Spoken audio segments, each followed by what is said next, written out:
تو پھر خام خواب ہمیں جنت میں بھیجنے کے چکر میں لگے رہتے ہیں. بڑا نیچرل سوال تھا. اب اس کو میں یہ نہیں بول سکتا تھا، میں نے آہستہ آہستہ اس کے ایج کے حساب سے کہ جنت بیسیکلی ریوارڈ ہے. جیسے ہم دنیا میں ریوارڈ دیتے ہیں تو ہمیں آخرت میں بھی ایک ریوارڈ ملنے والا ہے. عجیب سوالات ہیں جانے محترم بچوں کے، یہ انڈائریکٹ کوشچنس کہ دنیا میں ہم آتے کہاں سے ہیں، کیسے آتے ہیں. اور یہ سب اینیمیشن، یہ سب کارٹون جو ہم نہیں دیکھ رہے، بچہ دیکھ رہا ہے. اس لیے بہت ضروری ہے کہ آپ اپنے بچے کا ٹائم سلاٹ آپ کو پتا ہو کہ یہ کس ٹائم سلاٹ میں ٹی وی کے آگے بیٹھتا ہے، اور اس ٹائم سلاٹ میں ٹی وی میں آتا کیا ہے. بیٹھے ٹائم لگائیں، یہ پروڈکٹ ہے امام زمانہ کی. ہم نے اس کو دنیا کے حال پہ چھوڑ دیا ہے. ہمیں کمانے سے فرصت نہیں، ہم تو کما رہے ہیں مولانا، ہم تو کما رہے ہیں. وہ ماں بھی کچھ بولتی ہے تو بھائی میں کماؤں کہ بچوں کو سنبھالوں. لیکن یہ بھی ہماری ذمہ داری ہے، کمانا بھی ذمہ داری ہے، ان کا خیال رکھنا بھی، اس کی صحیح تربیت بھی ہماری ذمہ داری. جب میں اپنے بیٹے کو ٹائم نہیں دوں گا، میں اپنی بیٹی کو ٹائم نہیں دوں گا، تو پھر کون دے گا اس کو ٹائم؟ مجھے آپ بتائیں. پھر یہ بچہ تھوڑے دنوں میں تو فیس بک، یوٹیوب، انسٹاگرام اور وہ جو پب جی اور پتہ نہیں کون کون سے گیم اور ٹک ٹاک اور پتہ نہیں کیا کیا، تو یہ تو اسی پہ زندگی گزارے گا، اور پھر اسی کے ورچوئل فرینڈ بن جائیں گے اور وہ اسی کے اندر زندہ ہے. یہاں خواتین شکایت کرتی ہیں کہ ہمارے شوہر گھر آ کے بھی مولانا صاحب جو ہے وہ اپنی ڈیوائسز کے اندر لگے ہوئے ہیں. یعنی فزیکلی ریلیشن شپ جو ہے وہ اہمیت نہیں دیتا، نہ وہ لذت پروڈیوس کر رہا ہے. اس کی وجہ کیا ہے کہ ورچولی اتنے ہم انٹیکٹ ہو گئے ہیں کہ ہم اسی میں لذت لگ رہی ہے. ایڈکشن ہو گئی ہے، ذہن جو ہے وہ اس طرف چلا گیا ہے. اور ٹیکنالوجی کا دور ہے، اس نے ذہنوں کو اس طرح کنٹیکٹ اور روک لیا ہے کہ انسان سوچنے کی صلاحیت سے بھی معصوم ہو گیا. تو کہاں سے ہم نکلیں گے؟ جانے محترم بار وقت بہت تیزی سے جو ہے وہ اپنے اختتام کی طرف چلا گیا. میں اس سے زیادہ اس پہ گفتگو نہیں کر پاؤں گا، لیکن بس ہمیں اپنے وجود کو بچانا ہے جانے محترم، کسی اور کی خاطر نہیں، کم از کم اپنے ہی خاطر، اپنی آنے والی نسل کی خاطر. یہ ایک ذمہ داری ہے. یقیناً سارے دور سخت تھے، ہر دور سخت، آسان کوئی بھی دور نہیں رہا اپنے زمانے، لیکن یہ سخت ترین دور ہے. یہ آخر الزمان ہے، یہ ظہور سے پہلے کا دور ہے، اور یہ بہت سخت ہے. اور فتنہ، مشکلات، امتحان مومنین پہ شدت سے یہاں آئیں گی اور آ رہی ہیں. ہمیں اس دور کے اندر بہت خیال رکھنا ہے. مذہب کو بھی لوگ گھسیٹنے کی کوشش کر رہے ہیں. مذہب، اسلامو فوبیا آپ کے سامنے پوری دنیا کے اندر، اسلام کو کس طرح پیش کرنا ہے، اسلام کی حالت داعش کے ذریعے، طالبان کی شکل میں انہوں نے کیا دی ہے تاکہ لوگ نفرت کریں. پھر اس کے بعد تشیع کے اندر بھی جو ہے وہ اتنی اختلاف ڈالنا، اتنے آپس میں لڑا دینا، اتنے دھڑے بنا دینا، اتنے ٹکڑے کر دینا کہ جو ایک اچھا جوان ہے وہ بولے ایسے مذہب سے میں بہتر ہے کہ دور رہوں. جان پوچھ کے مذہب کی شکل ایسی کر دو کہ پڑھا لکھا شخص جو ہے وہ مذہب سے بولے کہ بڑی مہربانی، مجھے مذہب نہیں چاہیے. کیوں؟ کیونکہ جانتے ہیں حق کس مذہب کے اندر ہے. تو اس لیے ہمیں بڑے بابصیرت طریقے سے جانے محترم، دیکھیں میں اور آپ، ہم ایک محدود ہمارا علم ہے، میرا اور آپ کا ایک محدود ایریا آف ریسرچ ہے، محدود ہم دنیا کو دیکھتے ہیں. ہماری جو پولیٹکس میں دنیا کی بھی نگاہ ہے تو یہ ٹاک شو کے ذریعے سے. ہمارے پاس کوئی اور اپنا ایسا اینالسٹ سینٹر یا میری اپنی کوئی اتنی اینالسٹ ہو کہ میں دنیا میں ہونے والے واقعات کو اینالائز کر سکوں، نہیں کر سکتے. اب جیسے کشمیر پہ تو ہم نے بہت بولا یونائٹڈ نیشن میں، لیکن یمن کے معاملے میں ہم جو ہے وہ یمن کے خلاف ووٹ ڈال دیا. تو یہ کیسی اینالسٹ ہے، یہ کیسی انسانیت کی بقا ہے، جب جہاں لوگ تڑپ رہے ہیں، مر رہے ہیں پچھلے کئی سالوں سے اندر جو ہے وہ بھوک اور افلاس کے اندر ہے.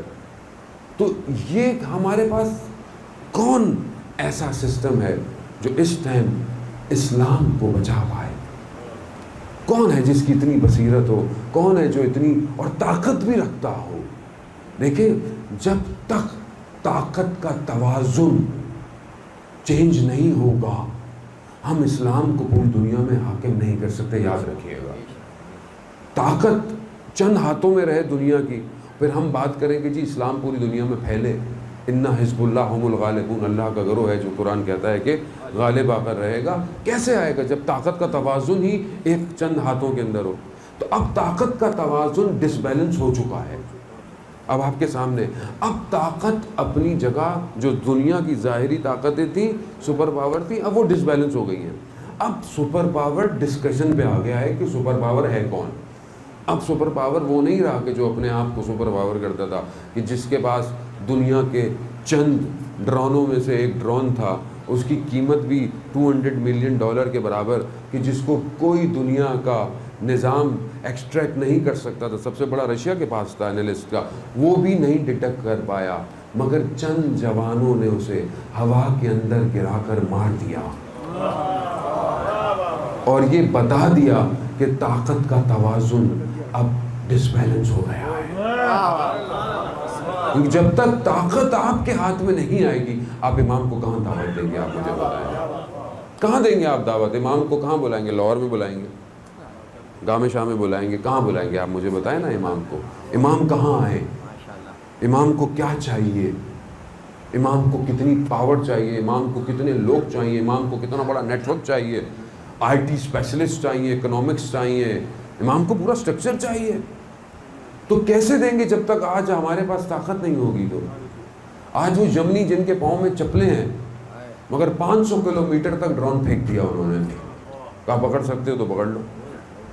یعنی طاقت ڈس بیلنس کر دی ہے دنیا کی. کس نے کی ہے؟ کون اتنا بابصیرت ہے؟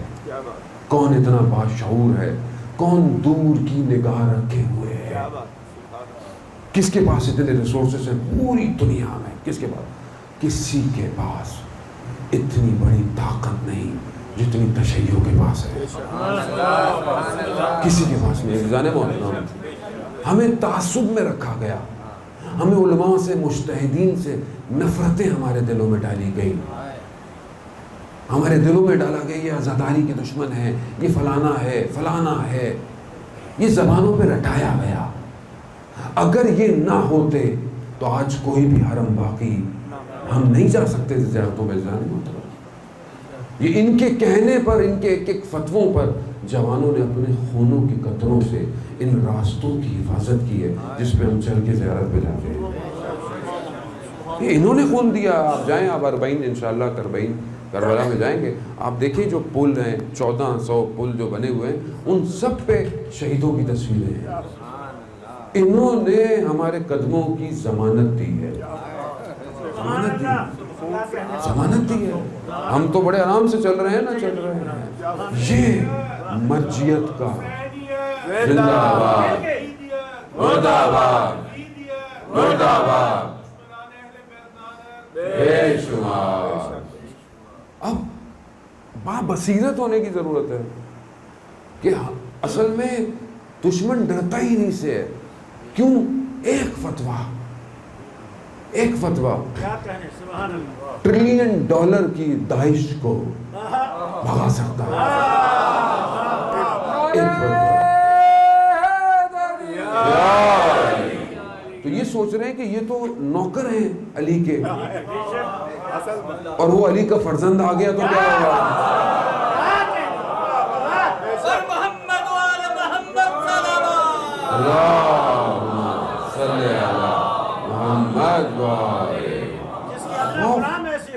ہاں، وہ آ گیا تو کیا ہوگا؟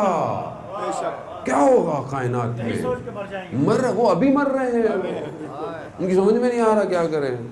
اسی لیے انہوں نے کہا کہ بھائی روکو ان کو کسی طریقے سے. کہاں سے روکیں؟ نہیں روک سکتے. جن نظاموں میں ولایت علی ابن ابی طالب نفوذ کر چکی ہے، جن کی بنیاد ولایت علی ابن ابی طالب ہو، یہ میثم تمار کے ماننے والے ہیں کہ جن کو لٹکا دیا جائے، کاٹ دیا جائے، کھینچ دیا جائے، زبانوں کو تن سے جدا کر دیا جائے، یہ علی علی کرنے سے روکیں گے نہیں. یا رب شعور دے مجھے عمار کی طرح، یا رب شعور دے مجھے عمار کی طرح، کھولوں زبان میثم تمار کی طرح، لینے کو انتقام یزیدان عصر سے، مالک بنا دے مجھ کو بھی مختار کی طرح.